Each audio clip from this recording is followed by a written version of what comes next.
kepala aku dah pening. Dah pening. Pening lah lemak macam tu. Itu tandanya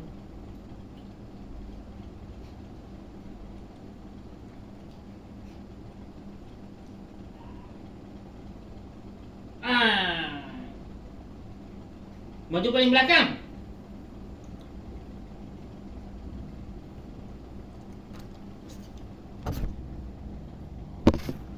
Nak berjam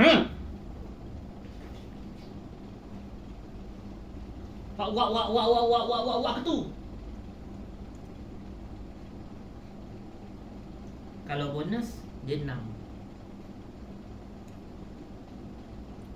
Bonus dia ada bonus. Bonus ni apa? Terawih pula bonus 6 kali dapat bonus terawih lah, bonus kira 6 lah. Kita masuk 6 lah, termasuk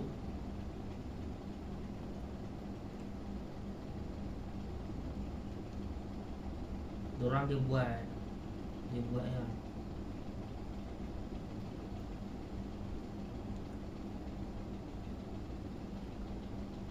Dari subuh, zuhur,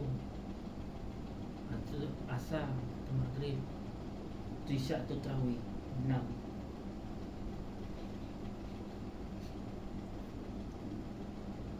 Enam kali lah buat.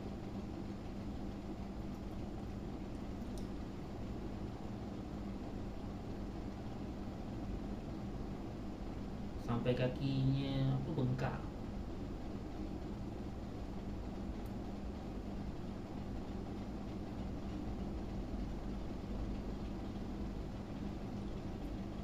Dia dapat kursi dah bengkak.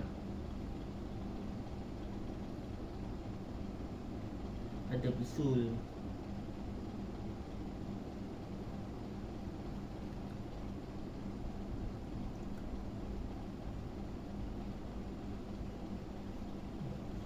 Apa detik lupa tu. Baru 2 minit. 2 minit baru.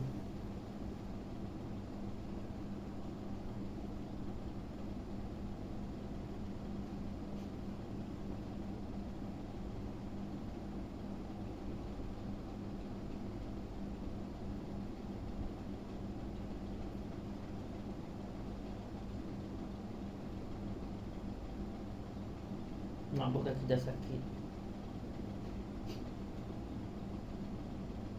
Yelah buat 20 kaki sakit.